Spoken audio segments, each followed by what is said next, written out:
प्यारे बच्चों, हम सब पाठ 2 पढ़ रहे हैं। यह मेरा यह मीत का। हम लोग कहानी में अब तक जो पढ़ चुके कि लेखक आचार्य हजारी प्रसाद द्विवेदी अपने बचपन की शिक्षक के द्वारा सुनाई गई एक कहानी बताते हैं जो इस पाठ में दिया गया है, जो इस पाठ का विषय वस्तु है। कथा के अनुसार एक गांव में 2 गहरे मित्र रहते हैं जो आपस में एक दूसरे को मीत कहते हैं। इसमें से एक मित्र बहुत गरीब है तो दूसरा मित्र बहुत अमीर है। अमीर धनी जो मित्र है उसके पिताजी बहुत बड़े व्यवसायी हैं। यह दोनों के बीच जो मित्रता है इसकी काफी चर्चा होती है, सब में काफी प्रशंसा लोग करते हैं इनकी मित्रता की। और धनी मित्र एक दिन अपने पिताजी से अपने गरीब मित्र के लिए सारी व्यवस्था करवा लेते हैं, अर्थात उसके खाने पहनने रहने और पढ़ाई लिखाई की सारी व्यवस्था अपने पिताजी से प्रबंध करा लेते हैं। और इस प्रकार वह गरीब मित्र अपने धनी मित्र की सहायता से निरंतर लगातार पढ़ते पढ़ते आगे बढ़ते जाता है और एक दिन ख्याति प्राप्त विद्वान होता है, अनेक विषयों का ज्ञाता होता है। सारे राज्य में वह ख्याति प्राप्त करता है। उसकी ख्याति राजा के कानों में भी जाती है। राजा उसको बुलाते हैं और उससे प्रभावित होकर उसकी विद्वता को देखकर उसको मंत्री बना देते हैं। अब उधर वह धनी मित्र अपने पिता का व्यवसाय करता है, आगे बढ़ता है। वह भी पिता का व्यवसाय संभालता है और वह भी धनी से और धनवान बनता जाता है। लेकिन एक दिन उसके घर में, उस धनी मित्र के घर में रात में डाकुओं ने डाका डाल दिया, जिससे व्यापारी के भाग पर वज्रपात हो गया। सारा धन लूट लिया और जान बचाने के लिए वे सब जब घर से निकले तो घर में आग लगा दिया।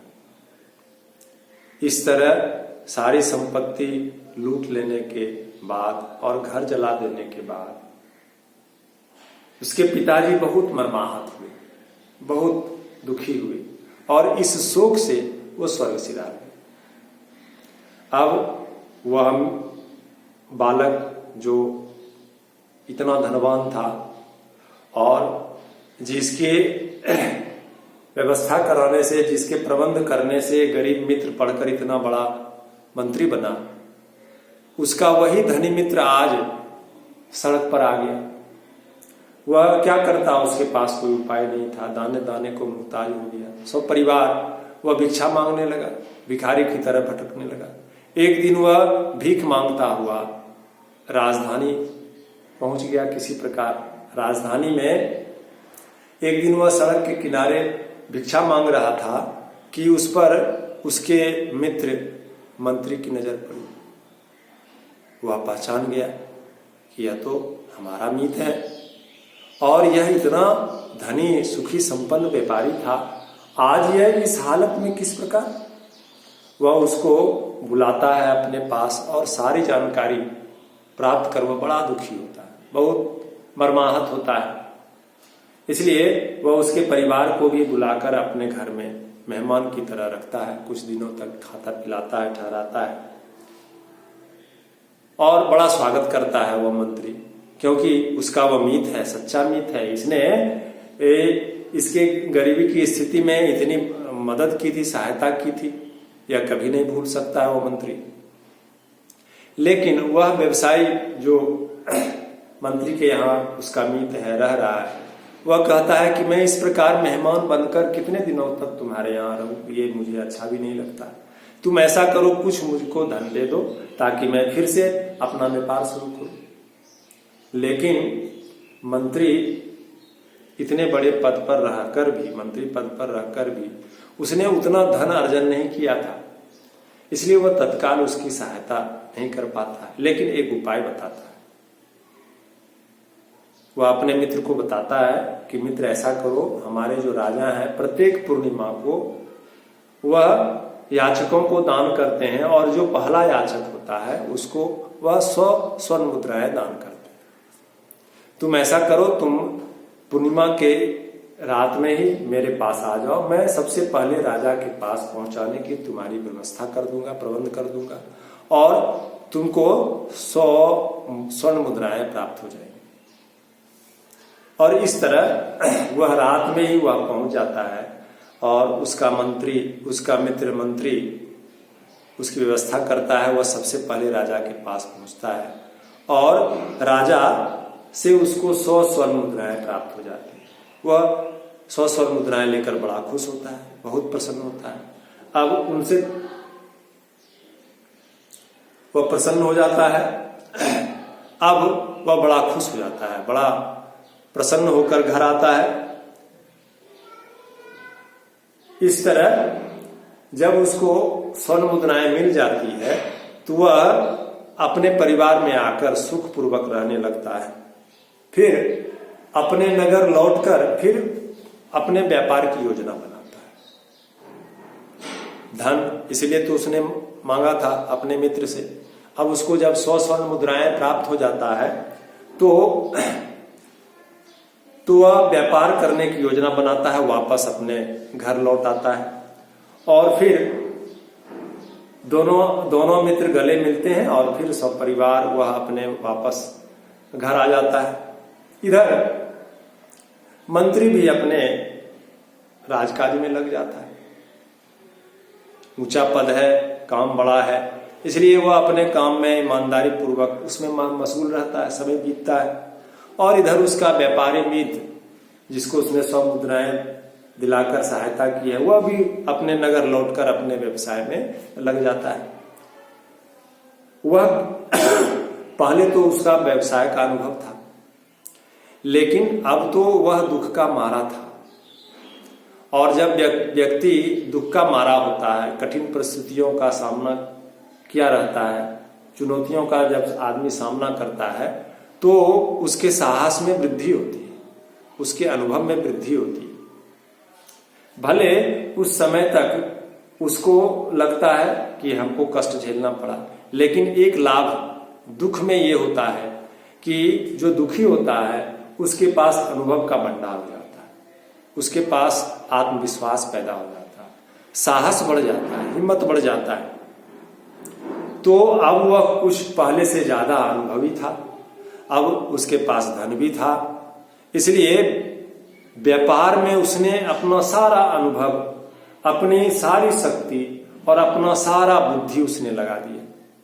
अब जिस काम में अपना अनुभव, अपनी पूरी शक्ति और बुद्धि लगाए, उस काम में सफलता क्यों न मिलेगी?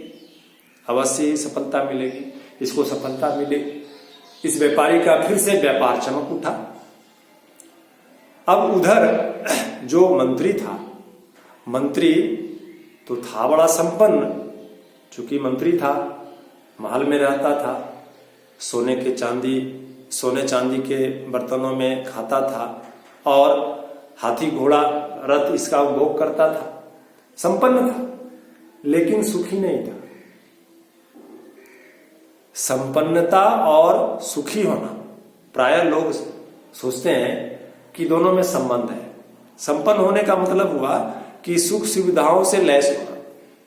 हमारे पास हमको चलना है तो चलने की क्या सुविधा है? साइकिल है, मोटरसाइकिल है, कार है, क्या है? जिसको जितनी सुविधा है उसको लोग संपन्न मानते। तो हाथी घोड़ा महल अटारी रुपया पैसा यदि है व्यक्ति को तो वह संपन्न व्यक्ति है, लेकिन वह सुखी भी होगा यह निश्चित नहीं। जो संपन्न है वह सुखी भी होगा यह नहीं कहा जा सकता, यह आवश्यक नहीं है।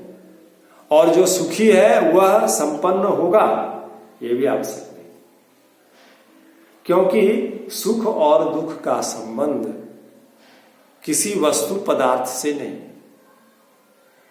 सुख और दुख का संबंध हमारे मन की परिस्थिति पर निर्भर है। यदि सुख और दुख का संबंध किसी वस्तु पदार्थ से होता, मिठाई में होता, रुपये पैसे में होता, घर में होता, तो वह वस्तु हर समय हर स्थिति में हर व्यक्ति को सुख देता। लेकिन ऐसा नहीं होता है। वह वस्तु किसी व्यक्ति को एक परिस्थिति में सुख देता है तो दूसरे को उसी परिस्थिति में दुख मिलता है उस वस्तु से। इसका क्या अर्थ हुआ कि सुख और दुख उस वस्तु में नहीं है, वह उस परिस्थिति में हमारे मन पर निर्भर करता है कि हम सुखी हैं कि दुखी हैं, हम उसमें सुख माने या दुख माने। मन की अनुकूलता में हम सुख मानते हैं और मन की प्रतिकूलता में हम दुख मानते हैं। और हर वस्तु में आदमी हर वस्तु को अपने मनोनुकूल मानेगा ऐसा आवश्यक नहीं है। मिठाई खाना हमारे लिए बहुत अनुकूल है तो हम उसको सुख मानेंगे, लेकिन वही मिठाई किसी को दें तो किसी के लिए दुखदायी भी होगा, क्योंकि उसको मिठाई नहीं खाना, उसका शुगर बढ़ जाएगा, उसकी मृत्यु हो जाएगी, उसका रोग बढ़ जाएगा। तो सुख नहीं है उसमें, क्योंकि उसकी परिस्थिति नहीं है, स्थिति नहीं है। तो सुख दुख उस किसी वस्तु पदार्थ में नहीं है। उसी स्थिति में कोई व्यक्ति अपने को बड़ा जहां सुखी अनुभव करता है, उसी परिस्थिति में दूसरा व्यक्ति अपने को दुखी अनुभव भी कर सकता है। इसलिए सुख और दुख मानना ये मन का काम है।